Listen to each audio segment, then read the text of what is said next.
नमस्कार, मैं नियाज खान और आप देख रहे हैं न्यूज एक्सप्रेस। दिल्ली विधानसभा चुनाव हो चुका है और इस चुनाव में आम आदमी पार्टी को 22 सीट मिली है, वहीं बीजेपी 48 सीट जीती है और कांग्रेस को एक भी सीट नहीं मिली है। लेकिन यहां पर अगर वोट प्रतिशत की हम बात करें तो आम आदमी पार्टी और बीजेपी के बीच सिर्फ 3% का फर्क है, मतलब 3 वोट प्रतिशत का फर्क है। वहीं पर कांग्रेस का वोट प्रतिशत इस बार बहुत ज्यादा बढ़ा है। लेकिन जो आम आदमी पार्टी की जितनी भी सीटों पर हार हुई है उनमें बहुत ही कम फासलों पर यह जीत हार तय हुई है। और अरविंद केजरीवाल की भी जो हार हुई है, तो ये जो हार है उस हार को लेकर के ये कहा जा रहा है कि कांग्रेस ने अपना बदला लिया है, यानी कि राहुल गांधी ने अरविंद केजरीवाल से अपना बदला लिया है। और वो बदला जो है वो हरियाणा विधानसभा चुनाव का है, वो बदला गुजरात में चुनाव का है, वो बदला गोवा में चुनाव का है, पंजाब विधानसभा चुनाव का है। तो ये तमाम जगहों पर कांग्रेस चूंकि वहां पर चुनाव लड़ती है, लेकिन वहां पर आम आदमी पार्टी जिस तरीके से जा करके उन्होंने भी दावे ठोके और कई सारे सीटों पर वो उतरे, तो वहां पर कांग्रेस का भी वोट जो है वोट प्रतिशत गड़बड़ हुआ। ठीक ऐसा ही हाल जो है दिल्ली में हुआ, वो आम आदमी पार्टी के साथ, जो कि कांग्रेस ने कांग्रेस का जो वोट प्रतिशत है वो काफी ज्यादा बढ़ा, यानी कि वोट जो है वो डाइवर्ट हुआ। और इसी वजह से कहा जा रहा है कि दिल्ली में कांग्रेस ने आम आदमी पार्टी से बदला ले लिया है। इसी पर हम चर्चा करेंगे और हमारे साथ चर्चा करने के लिए केशव झा हैं, हमारे सहयोगी हैं। केशव, जैसा कि तस्वीरें आ रही हैं सामने कि सोशल मीडिया पे बहुत सी तस्वीरें भी आ रही हैं कि कांग्रेस के कार्यालयों में खूब खुशी मनाई जा रही है, जश्न मनाया जा रहा है। और उस जश्न को इस बात से रिलेट किया जा रहा है कि कांग्रेस पार्टी अपनी हार से गम नहीं है जितनी कि खुश जो है इस बात से है कि वो आम आदमी पार्टी की हार हुई है और इसीलिए वो जश्न मनाया जा रहा है। इस तरीके के आरोप लगाए जा रहे हैं, ऐसी बातें सोशल मीडिया पर कही जा रही हैं। तो क्या आप भी मानते हैं कि क्या वाकई में कांग्रेस ने दिल्ली के अंदर जो है आम आदमी पार्टी या फिर केजरीवाल से अपना बदला लिया है? बिल्कुल, जिस तरीके का प्रदर्शन कांग्रेस का रहा है, भले उसके नज़रिए से देखें तो उसका प्रदर्शन बहुत खराब रहा है। तकरीबन 6 चुनाव, यानी कि अगर 2014 से लेकर 2024 तक का चुनाव लोकसभा और उसके बाद लगातार 3 विधानसभा चुनावों की बात करें तो कांग्रेस का जो आंकड़ा है वो 0 पार्ट का हुआ, यानी कि 6 बार उसको 0 सीटें मिली है। लेकिन इस बार जो उसका मकसद था वो लगभग पूरा हुआ है। कांग्रेस ने एक तरीके से जो आलाकमान की बैठक हुई थी दिल्ली प्रदेश कांग्रेस के नेताओं के सामने तो उसने तय किया था कि इस बार आम आदमी पार्टी को वॉक ओवर नहीं दिया जाएगा, भले दिल्ली में बीजेपी की सरकार क्यों न बन जाए। क्योंकि आपको पता है नियाज की बीजेपी की जो परंपरागत विरोधी पार्टी है वो बीजेपी है। अगर बीजेपी की सरकार बनती है और उसका सीधा मुकाबला बीजेपी से हो तो उसके लिए चांस बनता है कि वो जीत भी सकते हैं, क्योंकि आइडियोलॉजिकल बैटल में कांग्रेस के पास कभी न कभी एज होता है, योजनाओं का एज होता है, उसके काम का एज होता है, हर एक लेगेसी होती है जो उसके पास कैडर वोटर है।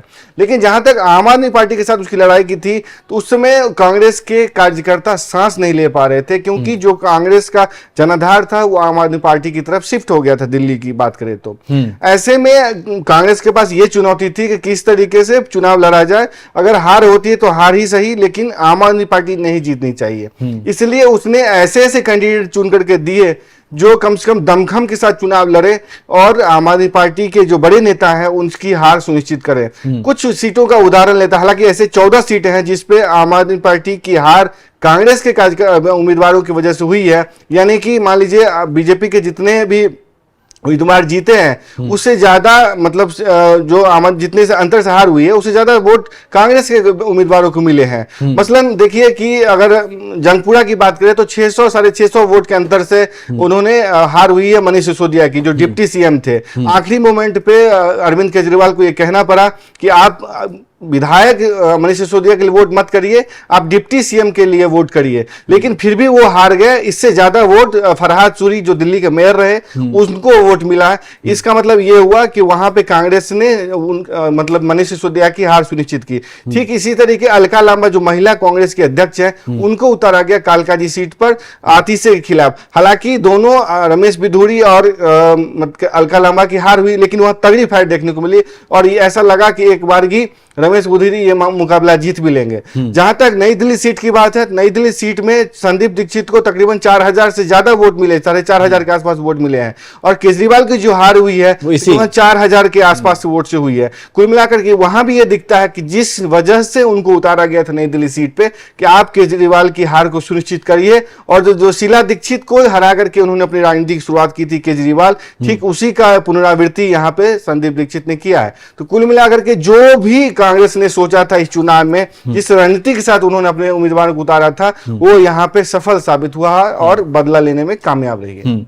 तो कुल मिलाकर के ये कहा जा रहा है इस वजह से कि जो कांग्रेस, जो अगर यहां पर कांग्रेस जो अपनी हार से इतनी ज्यादा गमजदा नहीं है जितनी कि खुश जो है वो आम आदमी पार्टी की हार से है। और जैसे ही ये जो नतीजे आए उसके बाद से राहुल गांधी ने भी एक ट्वीट किया था, और ट्वीट करके उन्होंने लिखा था कि दिल्ली का जनादेश हम विनम्रता से स्वीकार करते हैं।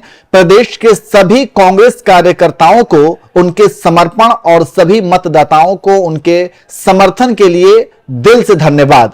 प्रदूषण, महंगाई और भ्रष्टाचार के विरुद्ध दिल्ली की प्रगति और दिल्ली वासियों के अधिकारों की यह लड़ाई जारी रहेगी।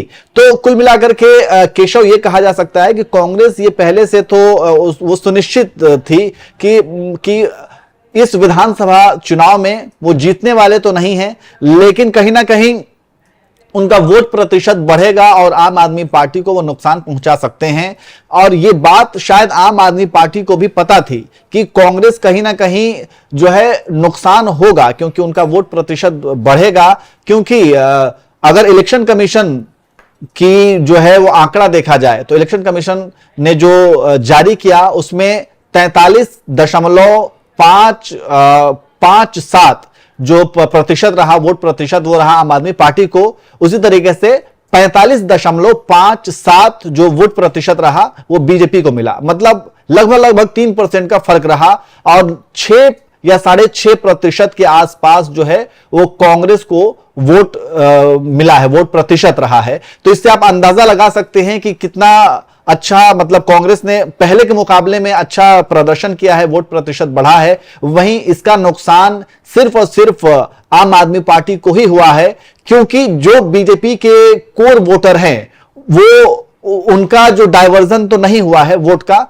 लेकिन यहां पर जो आम आदमी पार्टी और कांग्रेस के बीच के वोटों का डाइवर्जन हुआ है, और 43.57 जो परसेंट है वो आम आदमी पार्टी को मिला है, और 6.6% के आसपास जो है कांग्रेस को मिला है। और अगर आप दोनों को जोड़ लें तो यहां पर आप ये समझ सकते हैं कि जीत और हार किसकी होती। तो कुल मिलाकर के ये जो बात कही जा रही है कि कांग्रेस ने दिल्ली के अंदर अरविंद केजरीवाल से ये बदला लिया है, और कहीं ना कहीं वो अपनी हार से ज्यादा केजरीवाल की हार से खुश हैं, या फिर अरविंद आम आदमी पार्टी के दिल्ली में हार से खुश हैं। इस बात में आपको कितनी सच्चाई लगती है, और क्या आप भी मानते हैं कि ये जो दावे किए जा रहे हैं ये दावे सच हैं? आप भी कमेंट करके जरूर बताएं।